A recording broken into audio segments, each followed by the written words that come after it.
Hello बच्चों, GPS जारली की online classes में आपका स्वागत है।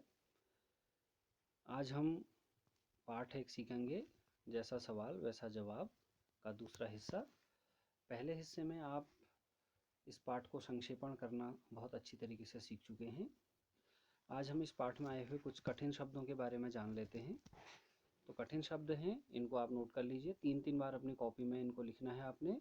बुद्धि, मुसीबत, अभिमान, मूर्ख, नक्कार खाने, संतोषजनक, सहलाते, अक्ल बहादुर, ज्ञानी, जहाँपनाह, सिकोड़कर। इसके बाद दूसरा असाइनमेंट है शब्द और उनके अर्थ। तो पहला शब्द है मुसीबत, जिसका अर्थ होता है कठिनाई। विद्या यानी शिक्षा, अभिमान यानी घमंड, मूर्ख यानी बेवकूफ़, बुद्धिमान यानी होशियार, आकाश का अर्थ है आसमान, अनुरोध का अर्थ है प्रार्थना। इनको अपनी कॉपी में नोट डाउन करेंगे। इसके बाद कुछ इस पाठ में आए हुए ऐसे शब्द मैंने लिए हैं जिनको आपने एक वचन से बहुवचन में बदलना है। तो इन शब्दों को आप नोट कर लीजिए अपनी कॉपी में।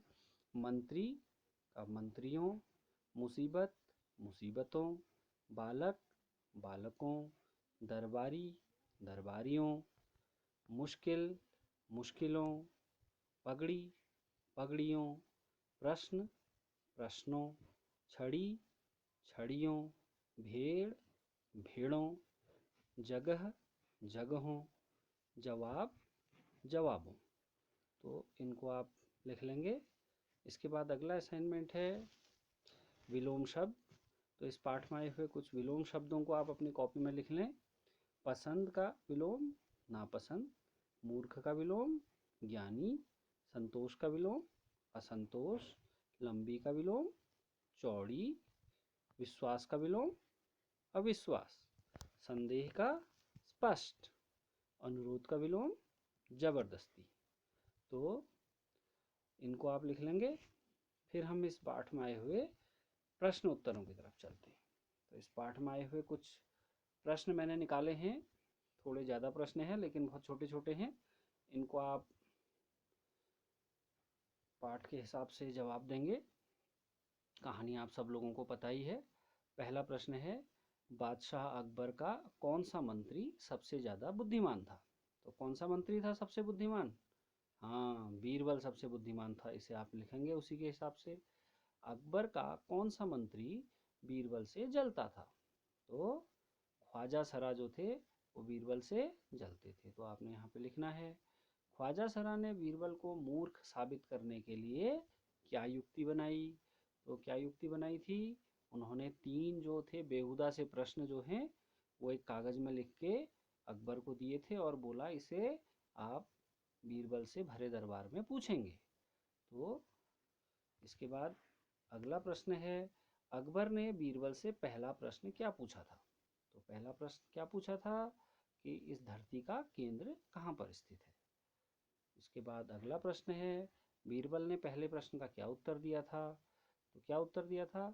बीरबल ने बोला था, महाराज हम अभी जिस स्थान पर खड़े हैं ठीक इसी स्थान पर धरती का केंद्र स्थित है। दूसरा प्रश्न है, अकबर ने बीरबल से दूसरा प्रश्न क्या पूछा? तो दूसरा प्रश्न पूछा था कि आसमान में कितने तारे हैं? बिल्कुल सही। तो आपने इसका जवाब यहाँ पे लिखना है। इसके बाद अगला प्रश्न है, बीरबल ने दूसरे प्रश्न का क्या उत्तर दिया? तो बीरबल ने क्या बोला था? उन्होंने एक भेड़ मंगाई थी, हाँ, और उस भेड़ पे बोला था जितने भी बाल हैं इतने ही तारे आसमान में भी स्थित हैं। तो ये आप यहाँ पे लिखेंगे। अगला प्रश्न है, अकबर ने बीरबल से तीसरा प्रश्न क्या पूछा?